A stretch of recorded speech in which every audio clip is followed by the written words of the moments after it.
Hello, welcome, hola, bienvenidos a Oye, Dímelo Cinema Club. Ladies and gentlemen, my name is El Dondino and I will be running the show, but I won't be all alone. With me are my fellow compatriots. We have Steve Des, TV, Jason Echoes, and Marina. All right, I'm running this joint because I picked the movie. We were doing genre. We had a March Madness genre. Well, and the one that won, it was a tie, one-way tie between movies made in Africa and women's with strong female leads or characters. And so I decided to meld them together. And didn't know anything about this movie. I picked King of Boys. It's from 2018, and it's a Nigerian movie. And I actually just went online and I just kind of looked at, strong African female led movies, and this was in a list of like 5 or 10 films, and it just kind of caught my eye and I was in. So that's why I picked the movie. It's written and directed by Kemi Adetiba. Don't know if I'm saying that name correctly, probably butchering. So let's just get into it and let's talk about what we thought about this movie. So, to get started, since we're trying to do strong female leads, let's start with Steve. No, I'm kidding. Marina, how about you lead us off? I knew you were gonna do that. Um, so right away I was like, wow, this is pretty layered. I struggle sometimes with movies that have like sense. It just does something with my ADHD where I just can't 100% focus. But once like things got going, it was like kind of cool to keep up with like how she's gonna keep her empire or not. Um, there were a lot of like I feel like side stories that kind of were hard to keep up with. This was my first time watching it, but I actually had to watch it like somewhat again, like because of how many like layers to the movie. Like I felt like when it was over, I still didn't 100% get everything that was happening. So I started over from the beginning just in case, because sometimes when you don't, when you're first watching something, you're not necessarily connecting with the characters right away. So by the time I connect it was like halfway through. So it definitely helped to like start over. But overall, I see what it was trying to do, but it was just a lot going on and super long. But um yeah, that's about it for me and my first impressions. Nice. All right. How about you, Steve? I think you said you watched it more than once, also, maybe, or parts of it. Started again. That is incorrect, sir. But I'll correct you right now. I watched this yesterday, not the day of, like some of you guys that made this start a little late, and those are the guys right there. But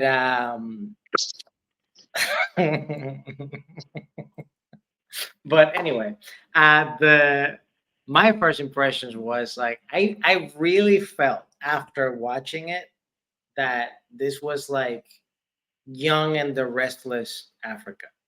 Like I really felt like this for sure could have been shorter, like even 2:15, not 3 hours necessarily. And I think what made it feel to me like more of like a series crammed into like this is a movie, but this is really a series thing was had to be the music for sure. Because the score of this was hilarious to me. And How so? and some of the of course acting or certain moments that are supposed to be very, I don't know, dramatic or so, but because of course, lack of budget, lack of things that what we're used to or whatever, it makes it feel a little different. Uh, overall, I did enjoy the story. I was really intrigued by it and how they were trying to she was trying to maneuver herself into politics and all this stuff. It is a story that has been seen kind of over again. If you see, like, I don't know, Narcos in Colombia and things like that. But at the same time, it's other things that happen.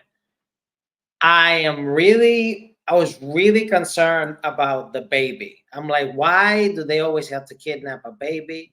Why, why is this a common theme there? They just kidnap babies, and like, why did the dude just flex with the baby for a scene and then handed it over to a guy? So then, what happened to the baby? I was concerned for that baby. Did that baby find a home? Did that baby survive the war? Um, and I really, really, really enjoyed the scene that um ah the lady, main lady, keep forgetting the name. Emmy. Yeah, she's talking to the guy that's in power, I guess, president or something in the governor position, and she gets like very, very angry, and then they start like fighting with each other. To me, that was like one of the best scenes I ever seen in my entire freaking life. Like, just seeing them like argue and stuff, like that was extremely entertaining. Anyway, that's my first impression. Very nice. How about you, Mr. Jason Eccles? Howdy, howdy. First impression of this thing is I actually liked it. I actually liked it. I see what the filmmaker was trying to do, and I appreciate and respect it. Uh, it was a little long, but if I'm not mistaken, this thing may have started off as a TV series. Is that correct? I know there's a season 2 of it, which is a TV series. It's called The Return of the King or whatever, which is funny. But it it's the best Return of the King I think that's ever come out. No, I'm kidding. I like this movie a lot, and I really like the lead actress in it actually. Sola Sobowale, I think is her name. Sola Sobowale. Sobowale. Um, yeah, she was really, really strong as the lead. You know, this thing definitely fits the bill. You know, like couldn't be any more spot on. Female empowerment and shot in Africa. Just killed it. I didn't know how you were gonna do it. I know. I mean, I didn't doubt that you could do it. I just didn't know how you were gonna do it, but you did pull it off. Um, yeah. So like this thing, obviously, you see a few clinks in the armor as far as like filmmaking goes. I think a few things hitting there, but the effort is so high on this thing that you sort of have to praise this as a piece of cinema outside of America, honestly, especially in a place that's not really globally known as for like quality cinema. I would imagine. Like I know Nollywood is a Yeah. thing. I haven't seen a ton of their movies, but it's not like their movies get over here or get like the Hollywood press excited, or they don't play them in cinemas here really. So I was actually really happy to see this, and then I see that Netflix, Netflix, congratulations for having a lot of world cinema and taking a chance on these things because these are very popular pieces. I feel like everybody in the world would actually enjoy this movie because it's a gangster flick, right? There's a lot of violence, there's a lot of action, there's not like a lot of lulls, which is impressive for a 3-hour movie. Did it need to be 3 hours? Maybe not. But this thing is like African Lady Godfather. So there's a lot to like, and I mean, I don't know if I would give it another viewing, but I would definitely recommend it to all types of people. You know. Also, I got to say this too. This is important for you all to know before this goes any further. I only watched 66% of the film. That's all I could get done with because this thing is so long.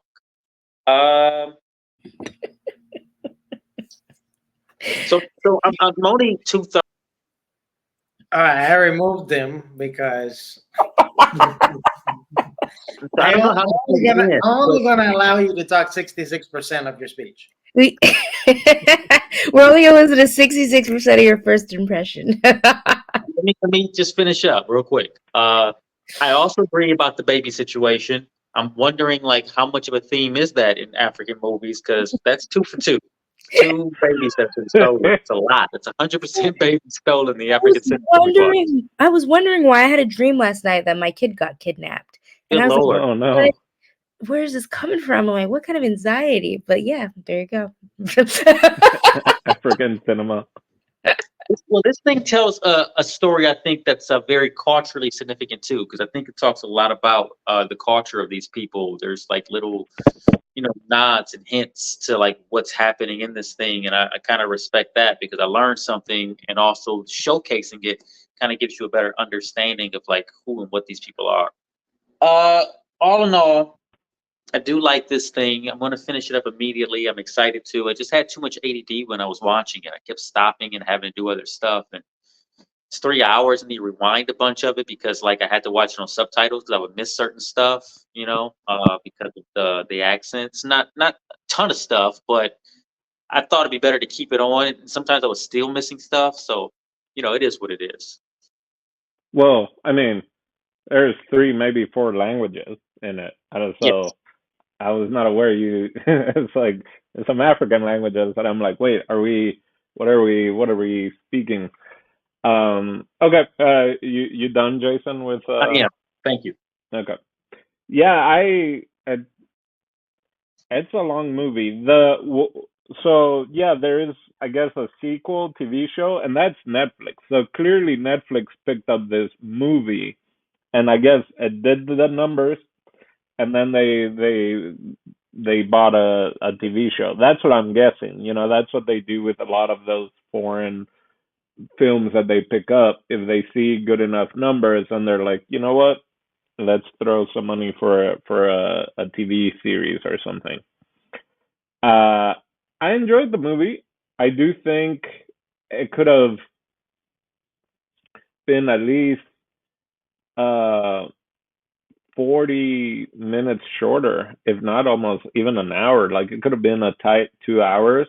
The good cop, like kind of his story could have been taken out. I know later it made sense, but just for like the length of it, it could have maybe been done without it. Um, Man, it started off really strong. I really liked all the colors and the way that it was filmed. For the most part, clearly it does feel like newer cinema over there. Because then there were moments. What I struggled with, and I'm glad it's only that it wasn't just me, and Marina talked about also that early on I wasn't sure when it was a flashback and when it wasn't a flashback, because you see the little girl, and her name is um Eniola Salami, but then they also call her Eni, and then she's also a king, and she also is a mummy, and I was like, wait, is this in the past? Is this current? Is this another character? So that's where I struggled early on, seeing her kind of come up in the world, right? Which is to me very much I was getting some Godfather 1 and Part 2, a little bit of Kill Bill, of Lucy Liu's character in Kill Bill, of how she like took power and stuff like that, and especially a woman in power among a bunch of men, and like getting that respect. So I could see, and like even Narcos. So definitely there was a lot they were pulling from, or being inspired from, or using that world of cinema and telling their own stories. Now with kidnapping babies, in this film at least, they say I'm taking the baby because when they stole the car, it's like, does this have a security system or alarm? And the guy said no. And so he was like, well, they're like, please don't take my baby. And it was like, well, we're taking it because to make sure there isn't an alarm that goes off. Because if the alarm goes off and cops come and get us, your baby's dead. So that was a security system for them of actually having the baby as like, best not call the cops, or your alarm system best not go off. So I know that much about this baby kidnapping. But then there's the family of the judge, who I think there was also a baby and a pregnant mom, maybe. A lot of baby stuff. All right. So that's kind of my first impression. I did enjoy it overall.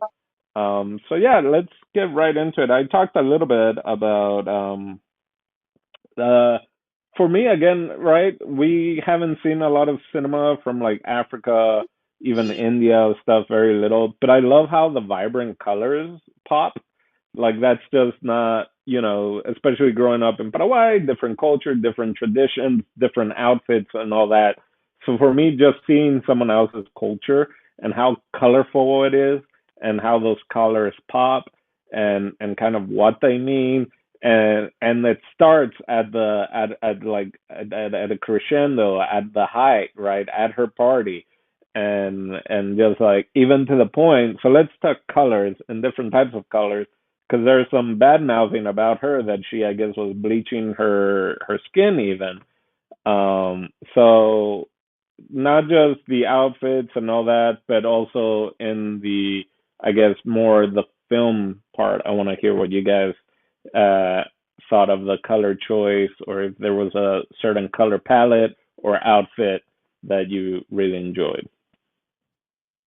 Oh, I love so much of the color palette of this thing. It makes you think Africa. Um, color palettes that definitely complemented the skins of the people and complexions of this movie, and just like the vibrant colors that we associate with African culture. I love the outfits and the costumes, and all of that looked really, really nice. Like, and it looked so nice to the point where like it wasn't a distraction. It's Yeah. just like kind of woven into like the fabric of this thing, which I thought was great. I mean, whoever did the costumes on this thing really A+ job, because like there's people wearing suits like the detectives, so they've taken on like the Euro sort of standard for office professionalism or whatever that might be. But then like all the cultural garb is still there, and I was even thinking a couple times in this movie, like, man, I want one of them sweet ass dashiki outfits. Something that's cool as hell, man. I don't know where I'm gonna wear it, but probably everywhere.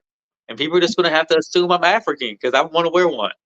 Um, yeah, and the women's fashion was like really beautiful, and the fabrics and the laces, like all that, like was very eye catching. The decorations, it all felt like Africa. I felt like I was in Africa watching this thing, which is cool. I felt like this thing is laced with color and culture and identity.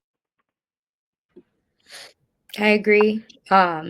With like the combination too, like there were notes of tradition, but it's also like, yeah, like people in some of these countries that we don't see a lot, they still have like they can still have unique style. It's not just all one thing, not just all one outfit. So it was just cool to kind of see like it being like like different. Like yeah, there were some traditional parts about it, but it's still not everybody is just wearing the traditional garb. And when they go to work, like they can have their own personalities with how they dress too. Yeah, and then to the point where she even any the king, which I don't know. I wonder if that's the verbiage in uh Yoruba. There were three different languages other than English also spoken. But is king like a boss or whatever, like a capo, or is it king queen? Or so did she just take the monitor of king, or is it kind of like chief? A chief uh, can be male or female. And so I was wondering if that's just the translation to English is just king, but it's more, I thought that was an interesting thing. But anyway, talking about the color, like she they had a clothing store, and so like that whole bit where the ladies looking for a dress for the daughter for the wedding and stuff like that, and she's talking about like how it's such a great kind of gangster moment, but again from a different part of the world, and it's all about like tailor suits, and so it's so cool seeing of like the African guard, and just talking about that. And to that point, the daughter, she's kind of wearing dresses, but in the what I imagine is more African style. But the son apparently came back had been in London, right? And so he's dressed more of a European style. And yeah, there were so many little things. But again, I do agree that it wasn't until much later in the film that we learned more bits about that, right? Like about the son having been in Europe, or yeah, in England, and having to come back because he like flaked out or whatever. And like the daughter, I don't know, you said 66%, Jason. Spoiler, the daughter is adopted daughter. I don't know, did you see that Yeah, whole thing? I got that. Right. So just like that, there's so many different levels. Because again, in the very first scene that the son is there in the party, when they say like, "Oh, your sister's so hot" or something, like he reacts kind of like, "Shame my sister." But then we don't find out that she's not like biological sister for 60% of the movie. Right. I didn't even catch that, like, as a flashback, like, because I just figured he said it sort of like, a brother, Yeah, Josh and his sister or whatever. yeah, Yeah. exactly. That's what I. And then I told you guys I watched it again, like the first like 45-ish minutes. So then that made more sense. I was like, oh, okay. Like I did not understand their attention at all. But is it like Right. adopted or it's his cousin? Are they? I thought it was cousins. Oh, oh. Well, either way, kind of adopted. I thought it was like her best friend, but maybe they were cousins and she died, which I'm thinking AIDS maybe, or Okay. some other thing I like just that. assumed it was like they didn't say. I just in my brain I was like, must be cancer. Okay. Yeah. I don't know. Yeah, that But definitely yeah, is a lot of dialogue where it would have been nice to know a little bit sooner. Like, why is oh, that a mystery to the viewers? so that was kind of my only like technical issue. I don't know about for you guys, but the audio leveling, which definitely I think we've noticed in more foreign films, that sometimes the lighting or the audio, and this one, I kept struggling with, like, at times, especially if someone was whispering, which there was some whispering. It was like so low, I couldn't even hear it, whether it's in English or a foreign language. I had to like raise it up, and they're talking normal, and it spikes. So was that just on my end, or were you guys kind of dealing with that as well? That I don't think I had that issue. oh, I okay. had subtitles on the whole time, so that probably like I feel like that turns off your ears a bit. So I wasn't really paying attention to that. I needed the Yeah, maybe you're subtitles. right. Okay. You might be right about that. I mean, I did have subtitles, but I still felt that way of like the talking parts were just at times it would go in and out. Might be All a right. connection. So But I also was reading the subtitles the whole time, so not do you guys? They kept talking about is it parables? No, no, parabolas. No, everything they talked about, like the lion this and the tiger that, and like all this. I love that stuff, man. I love that so much. Because again, to me, from Paraguay and like the myths and stuff like that you hear growing up, and that is so embedded in the culture, but then also like Christianity, and it's kind of a meld. And one of my favorite parts was, uh, I don't want to say Big Mama, but Annie, right? Godmother, if you will, when she is kind of on the beach and they're all in their traditional white, and very much had, what's the other film that we watched? Was it the black and white one in Brazil? But it almost, and then the new kid on the block, he's having like a I don't want to say voodoo man, but some sort of mystical man with a chicken, and like they're both like getting ready for like battle, right? And it's this kind of mix of some Christianity, but also like ingrained in their tribal kind of roots as well. Yo, now I thought I'm not gonna lie, that was the only scene that I legit went like this. When this because of the dude, chicken. with the chicken, I was just like, yo, I'm like, they're about to do this. Because at first I was like, that's not a real chicken. And I was like, no, that's a real chicken. Did you That's a, go back to being a vegetarian what? after No, seeing that scene? no, I was literally like just eating like a drumstick right there. He's going like, no way. I Oh like that. man. That's a like the baby getting tortured. No problem. Getting murk. The problem. You better not kill my food in front of me. I thought the movie tried some really interesting things and next of a lot of perils, right? But so, like if they would have shortened a little bit, like we've kind of about it, it would have been stronger. Because I really enjoyed kind of like the old school mentality that she kind of, that the older people were kind of trying to follow, and then like the young gun, right? It's some of the wire, some of the, there, as we've seen it so much in different types of media that it's fun seeing, at least for me, a fresh take in the sense that it's connected to a different country, a different part of tradition and culture. It's kind of like what I thought we were going to be seeing in the South African movie we watched last week or the week before last. That's what I Yeah. thought was going to happen in that movie. That same dynamic. Yes. It did. All they did was kidnap kids. Yeah, just watching after this kid. Oh, Right. now I understand why. I have no idea what you guys are talking about, because you guys are like, "Oh, babies are always getting kidnapped." And I was like, "Oh, it's supposed to be something they watched a couple years ago." I wasn't here that day. Last Oh, last week, 2 weeks ago, when was 2 weeks that? ago, yeah, I was out of town. Oh, okay. yeah. That's right. Uh, yeah, we watched a film called Tootsie, and the whole movie revolved around a kidnapped kid. Oh, Yeah. Yeah. And guess who picked that movie? Chase. I did.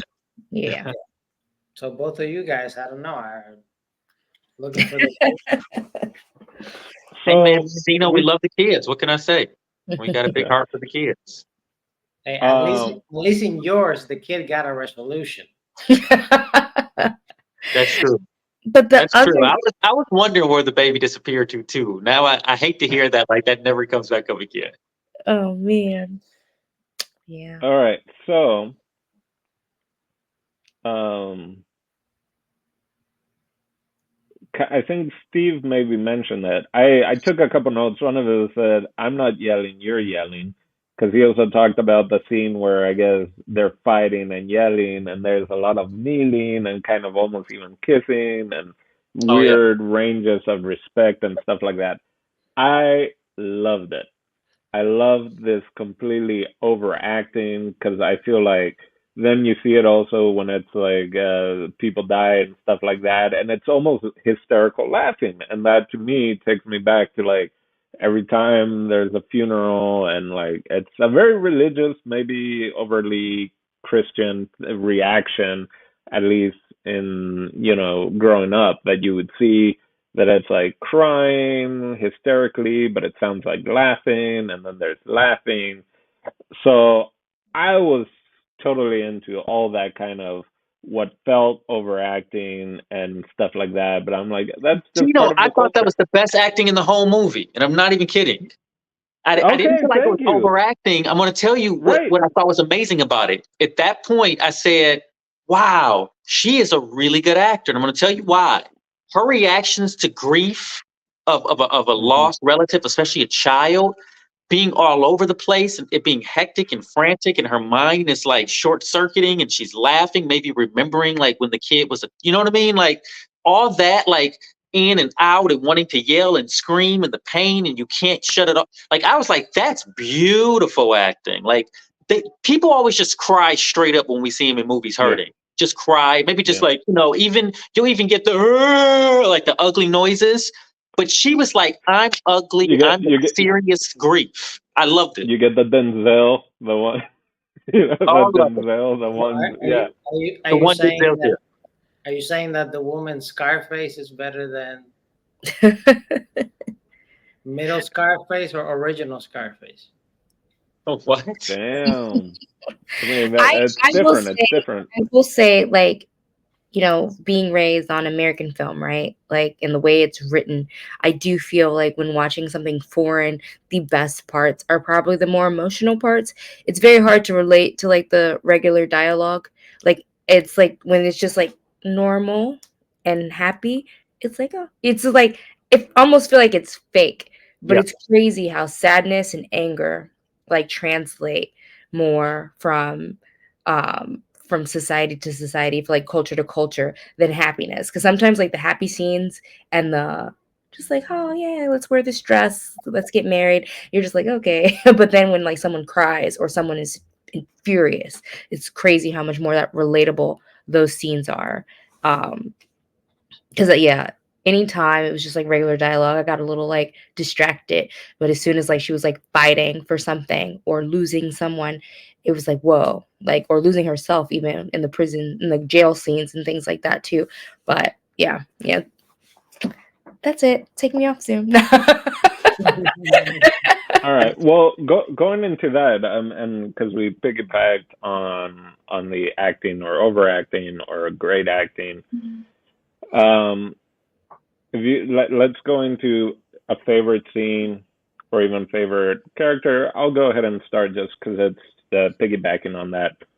Is her coming face to face with her younger self and having that dialogue. And it's all just herself. I don't know if you got to that point, Jason, or not, but it's table across from each other. Because kind of in parallel, I get that's where I was thinking it was kind of like Godfather 2 in a sense, when you see young Corleone little by little taking over. But this is clearly, it's young her kind of taking over, and then old her now, in jail and lost her family and all that. And she starts having this conversation with her old self, and then her daughter, and like basically everyone she's lost, all the ghosts in herself, in her mind, that she's struggling with. And I was thinking that, to me right there, could be a one woman show. And it reminded me of who was the leader of the Black Panthers, or he started it. And I feel like there's a one man show of that character, and Will it Smith? reminded me, huh? I'm just kidding. I said Will It Smith. remind Yeah, it reminded me of that just because of like that intensity and like speaking to your ghosts, right? Not just yourself, like your past self. Like what would your past self think of you, right? And having that interaction, and just like, her own self telling her like, you turned us to shit, you've done this, blah blah blah, this would have never happened to me, no. But then you have family members also popping in and chirping in, and everyone you kind of let down. And I was like, oh, this is like a confessional. And then it's in the interrogation room, and it snapped. And to me, that right there was just, because again, it added so much of her acting. And I think that was, to me, my favorite scene of the whole movie, that whole little sequence in there, because it was also the most simple, in the sense of like not having to deal with like any crazy camera shots or action sequences or whatever. It was just her sitting on the table, sitting in a chair, and then the lighting and shadows with the other actors. How about you guys? Well, I see where you went first because you probably could tell that that was my favorite scene as well, but it's okay. What? Do we just become best friends? You're like, I'm piggybacking. Shut up. No. So I will have to go with like the silly one then. That Jason I probably mean, didn't. I mean, you don't have to. If that was your Okay, favorite, so don't yes, make me. I loved that. I love when an actor can like hold so much on their own. Like she was so vulnerable with each like person in her. I don't know if it was like a illusion or a conscious thing.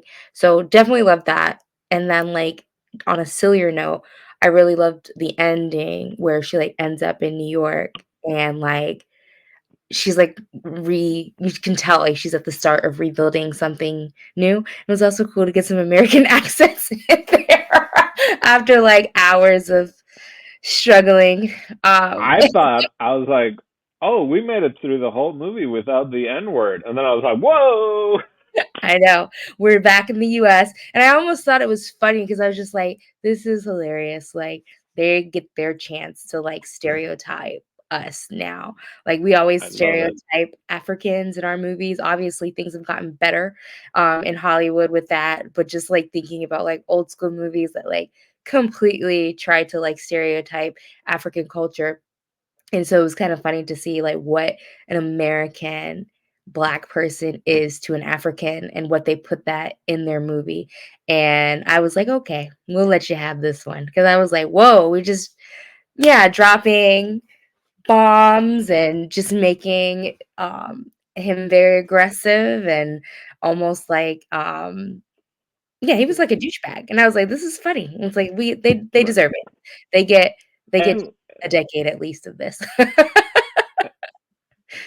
and also even with him, right? Like it was again not even like a white person doing like a stereotype of Nigerian or whatever, but it was a black person, a black American, or that's what we're meant to believe, talking shit about Nigerians, right? Like that whole I don't know if he said fucking at that point, but you Nigerians, you blah blah blah, and it's like, whoa, damn, all right, which is a very interesting thing as well that occurs in everyone's cultures and traditions, and it doesn't matter what you look at the end of the day, because they're going to be stereotypes and that kind of disrespect. So I'm glad you brought that part up also. I got a quick question for maybe the people who are watching this and who haven't seen the movie yet. Do those scenes in New York take place in New York seriously, or is it just like supposed to be New York? And are the American actors in it American actors, or are they definitely African actors playing Americans? You're gonna have to finish watching the movie, Jason, I'm to not sure recognize though. it. I didn't look it up. I thought I had the same thought process when it was all going down. It almost even makes me wonder if like the Return of the King is based in New York too. But yeah, I mean, Right. I don't know. It probably the scenes themselves didn't have enough in them for me to make that off like an I educated guess. It was just an interior shot where they Yeah, were it in New was York. it was like a outside. It was the outside shot that, and they and it said Brooklyn. So it was what do you call it? Whatever the initiating shot. It's not initiating shot, but it's just like boom. There's kind of like a metro or the subway thing, and some buildings that I'm sure hopefully is Brooklyn. If not, definitely New York. And it says Brooklyn, and it's inside in a little restaurant, which could be so. Yeah, so Yeah, it it's could in a just restaurant indoors. So I imagine that just got filmed wherever the movie got filmed, and not them filming a 5 minute scene in in in in Brooklyn. And yeah, and as far as the actor goes, I can't tell because just like we can act with different accents, like we've known people in other countries can kill it. They kill that American accent. There has been so many actors from other countries where I hear them in an interview and I am like, excuse me? You're Irish? Like what the fudge? you you were in every movie from my childhood. Like I had no idea you were from there. So yeah, the actor didn't look familiar to me, but it could have gone either way. Okay, just curious. So I'm gonna say the fight scene, but we already talked about that one. The one that they're verbally talking and she kneels and all that. When she got Scrooged, remember that? You said screwed or Scrooged? Scrooged. Well, that's kind of the scene we're talking about, right? Yeah, isn't that literally what we started with? Yeah, so that one has another mention from me. And then for sure, how can we not say the amazing scene where the brother finds out through a text? That these hoes ain't loyal.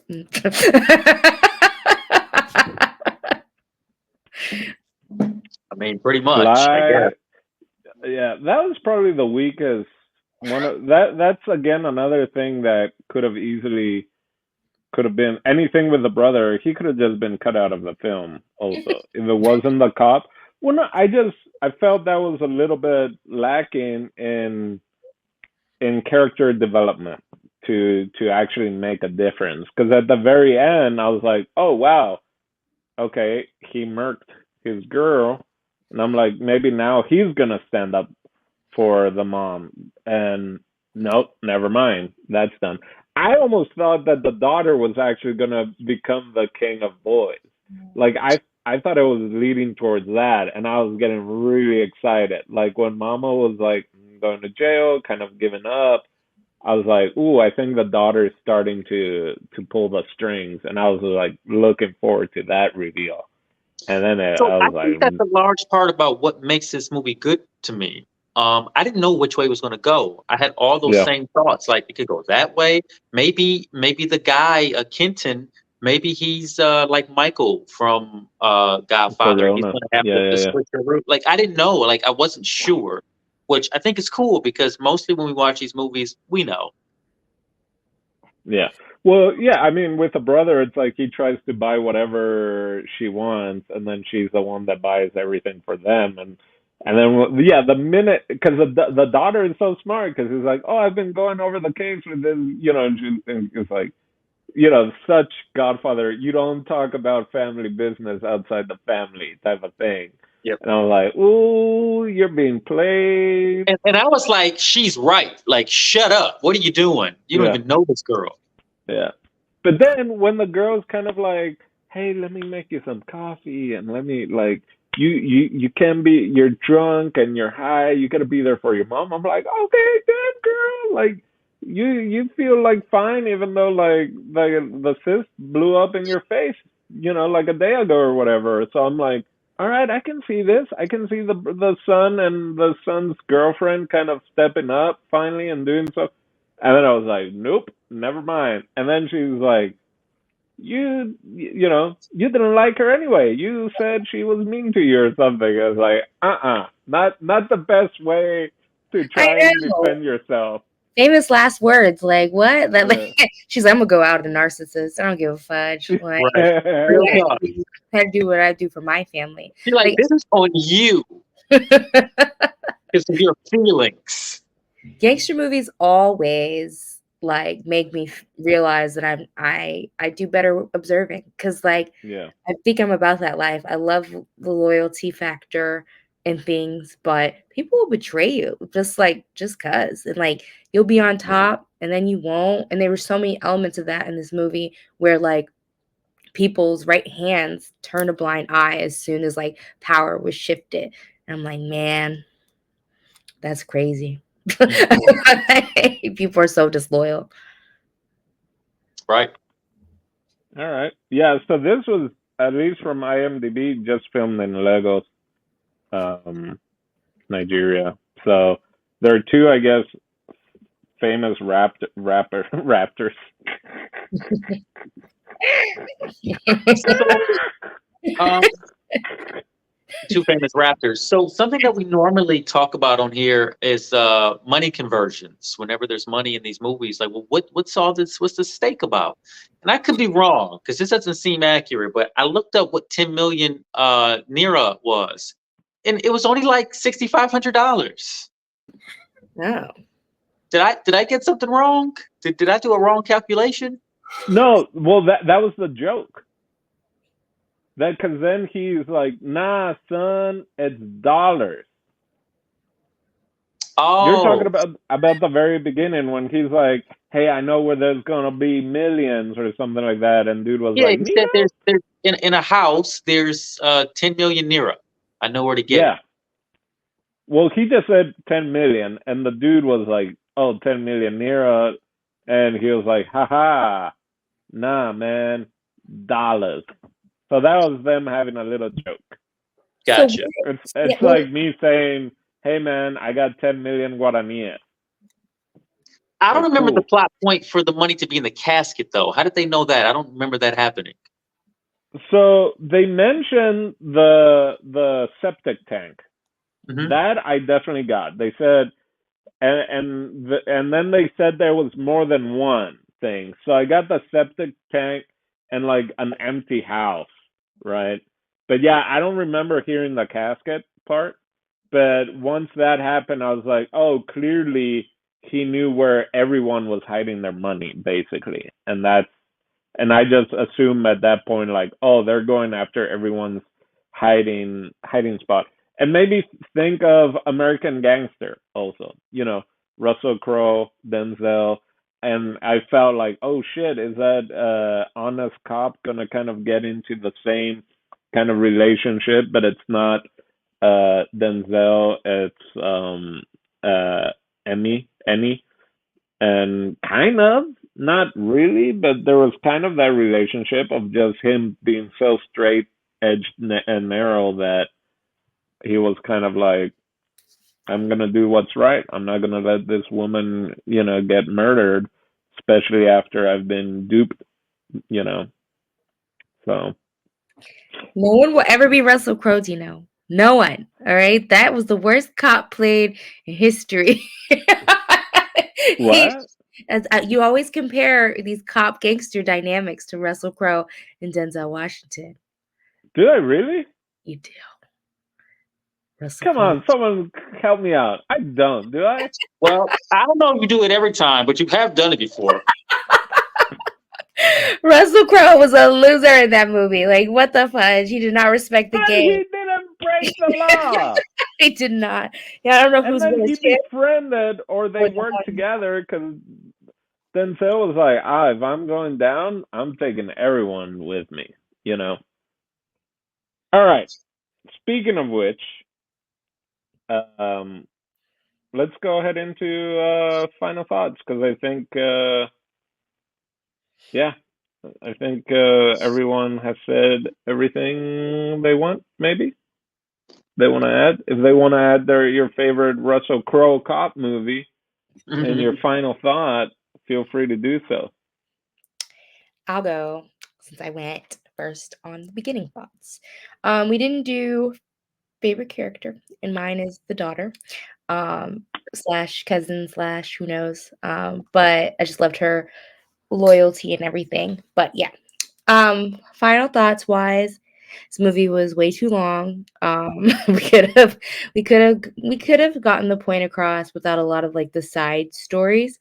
I guess like they're trying to depict like the layers of like what that life is like, especially in like a place that believes in like tradition and like respect of elders and different things. It's just they probably just felt like they had a lot to explain, but um I'm definitely curious to see what it would be in more of a show style if the next one is more like is shorter, because I could watch it I in a show. I feel like it would have been better for all that information, because even though it was a lot, I feel like a lot was missed. So it was like they were trying to cram it all into a movie. um I don't know if I'd watch it again. I may watch the sequel since Netflix keeps telling me I should. But as far as like who I would refer this to or recommend this to, it would probably be people that are interested in like cinema and African culture. Like, I think it had some good acting, and you really want to see like how things have progressed there. Um, but yeah, it was a lot to digest. I enjoyed the story overall. It was just a lot of pivots that kind of distracted me, and is why I had to like watch a majority of it again, just so that I could watch it from like a lens of like understanding, because like it took me the first time like an hour to just understand what the heck is going on, like who can't we trust, who are we losing against, like who am I rooting for, almost to but yeah, overall wasn't too shabby. It was kind of really cool to watch something different from a different kind of different culture, different country, and just to see them thriving in Nigeria. Yes. Right Steve? on.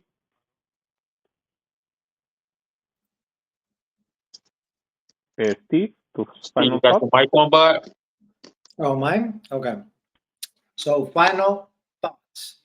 Um, so I think this movie should explore at least the steps to how to either equate the balance, or if that's the agenda, completely dismantle patriarchy. By the way, my favorite character was Barbie.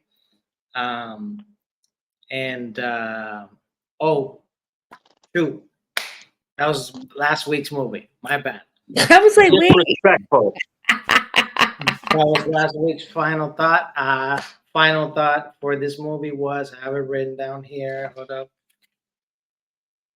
Where's the baby? That's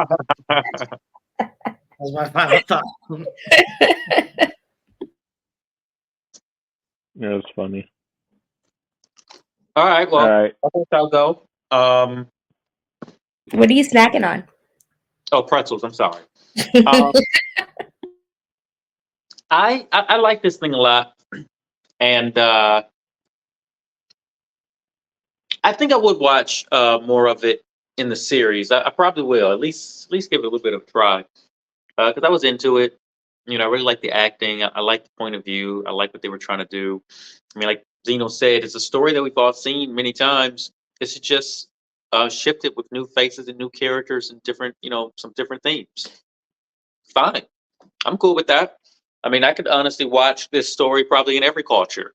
I mean, a good gangster movie and criminal underworld mixed with like politics and money laundering and legitimate business and getting everybody all mixed up in family drama. Send me those movies from every country. I watch them. I'm just be honest with you. So I would recommend this to a lot of people who are into cinema, people who are into African cinema, um, uh, people who are into gangster movies. You know, if it comes up, I could refer this thing with the caveats of like, hey, this is what you're getting. It's The Godfather, essentially, or stylized after The Godfather and some of the other movies that we mentioned. Nothing new here, but the new perspective and the new lens from that culture to me just always makes it interesting. Um, and I want to see. It makes me want to see more Nollywood movies. Honestly, they don't have to necessarily be crime dramas, but I want to see what else they're doing over there because I think they're making a nice little footprint. In the same way that Bollywood probably did. A couple decades ago. Uh, so yeah, I like this thing. I think it's cool, and I would maybe watch it again. I think maybe, but now that we've talked about it a little bit, but I think finishing it would be priority number one, and maybe watching more of the miniseries will satisfy my thirst for Nollywood movies at the moment. Nice. All right. Well, I Right. guess I'll go. Yeah, I did enjoy this film. Definitely would probably watch a little bit more of the TV show. See how it do. Yeah, for the African Movie Awards, it won Best Actress, Supporting Actress, and I think Supporting Actor. So all the leads seem to have gotten awards from the movie and Best Nigerian Film. Um, yeah, it's a lot similar. You got City of God. You have even Siete Cajas in Paraguay. All these films are kind of like everyone has those kind of stories, rags to riches, Scarface type stories. Robin Hood type stories, right? I do feel at times you could tell that it was like, okay, they're definitely trying some stuff maybe they've never done before. So if they would have maybe stayed, and that's what I'm hoping for the TV show, that they got it a little more concise of like, let's spend more time with her story and not so intertwined with other characters that might not be as important if we want to know more what she's about. But yeah, I mean, I would recommend this to people. She's there. It's really well acted. It is a very long movie, but overall, I think it's a decent recommendation for people that maybe are interested in African movies, right? What's something good to watch? Or gangster movies. What's another kind of gangster movie? What's another, you know, it's great. I'm glad that this won the genre competition we had going on. Right, this is what I like of our group, that we get to see normally things we would have never had in our radar. So I was very happy with how this movie came out that we saw. Other than it was a little long, but it was enjoyable. So yeah, I think that's pretty much it. Jason, do you have a question? I do indeed. And I was just kind of curious, Steve, what do you got for us next week? Next week, I am so glad you asked, because it is finally time to say so long and just sing just one more song, aka leave these little suggested titles to pick a next movie. It's now a free for all. You can pick whatever you want. It's time. We're back to whatever it is that you want to pick. And to get it started, let's get it started in here. Let's get it started. Let's get it started. We have Marina, the queen of trivia. Karaoke. Woo! Yeah, that was a fun bracket. I decided to just kind of switch it up this time. Usually I have a certain genre that I stick to. But I wanted to watch something that I haven't ever seen, but I feel like people always quote it and everything. So I picked How Harry Met Sally. Oh, wow. How I've never seen How Harry Met Sally. Oh, nice. See, I'm not alone. Great pick. I've seen when Harry Met Sally. I've seen that one. Okay, sarcasm. All I right. think I watched this within the last 12 months. So Oh, okay. I'll be Oh, excited really? to review it with you. It has stayed in my top 3 romantic comedies for a long time. Yeah. Damn. Save it for the movie review. You know how our leader gets if you're not I talking never, about the movie until we're talking about the movie. I never seen it. So for Adantino, Jason Echols, me, Steve the TV, and Marina, we'll catch you next week. Bye. Bye.